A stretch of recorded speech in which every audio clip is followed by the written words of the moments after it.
Our children are our future, and for that reason, we must protect them. According to the American Library Association, there were over 2,100 books that were requested to be removed from libraries across America. Over 70% of these requests came from school libraries. That's 1,420 books that were challenged from school libraries. This cannot continue because these numbers are rising. For that reason, I propose that the federal government establish a uniform rating system for books in school libraries, up to high school, much like the ratings we have at the movie theater.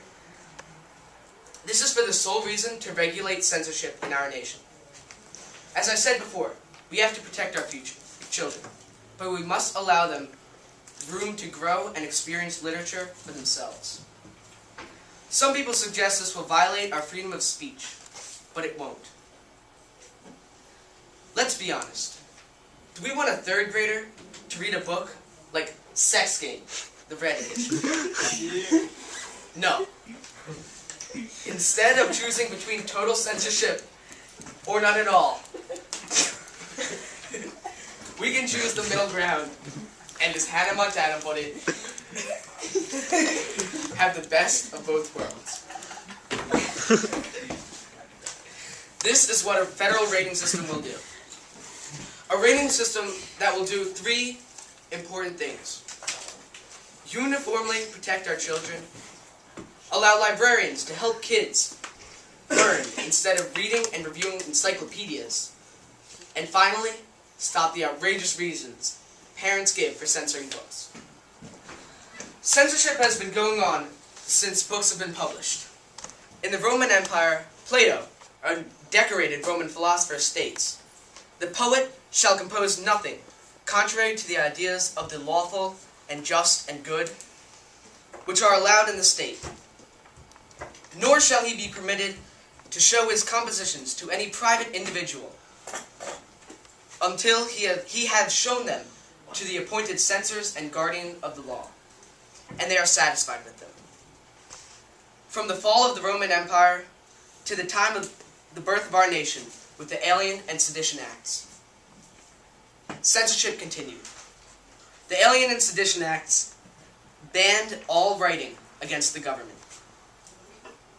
Then, in the 1930s, Nazi Germany tried to ban all books by burning them to the modern day.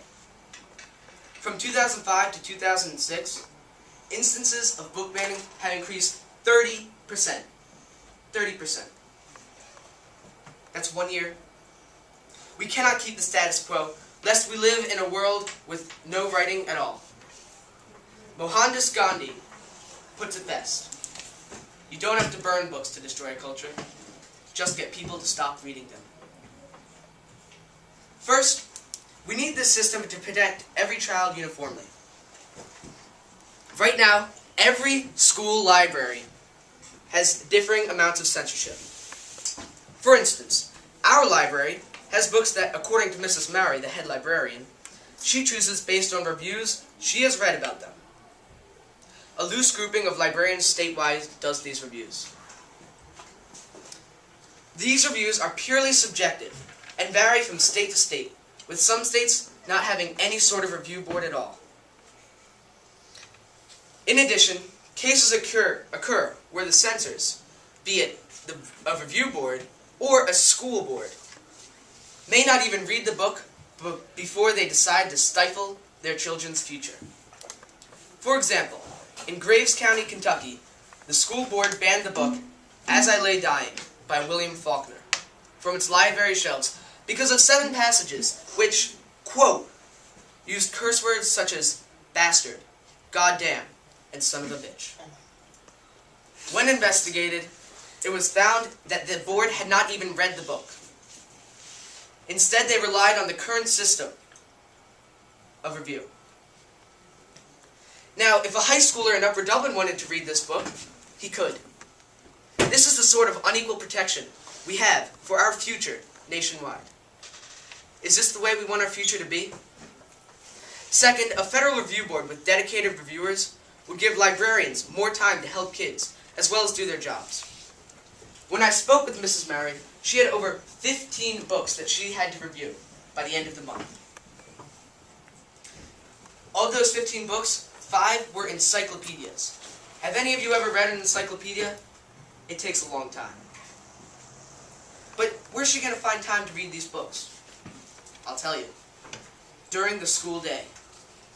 She has allocated time in her day to read at least some of these books in the past. Even when she reads for just 30 minutes, those 30 minutes could have helped a junior, like Anastas, research his term paper. Or search for new books and magazines to improve our library. But no. Right now, she has to take time from us, the students, the future, to review these books. With a dedicated review board, she would not have to do any of this. Instead, she would be able to enrich the minds of students throughout the school. Third, and finally, with a federal rating system, we could objectify the ratings so that parents can't try to ban Harry Potter for black magic. I recognize that some parents believe that allowing their children to read about certain topics will corrupt their kids, but they can be involved in their kids' book choices at home. Let's get serious.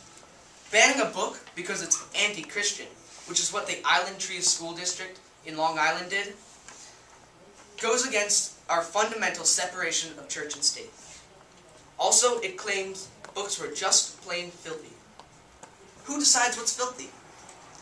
This is the kind of situation that a federal review board would prevent.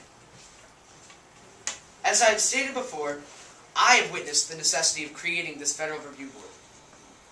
I propose that the federal government allocate a mere $1 million from our defense budget to fund this review board.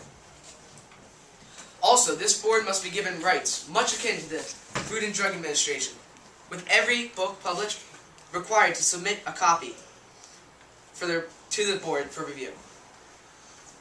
Also, this board would establish an objective rating system for books, just like we have for the movies.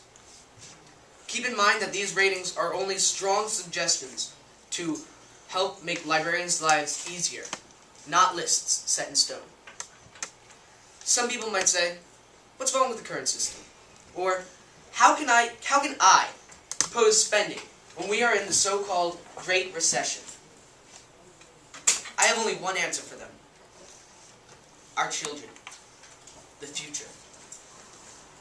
Sure, we could spend billions of dollars to develop new weapons and to fund our army, but what about our culture? As you all can see, censorship cannot stay unregulated for any longer. If it does, our future will definitely not be secure. Right now, parents can petition to regulate any book for any reason, leading to many unnecessary bans. We must protect our children, as to prevent kids from reading books like 33 Bonefish, which repeats shit over 150 times between its 160 pages. Would you want a third grader to read that?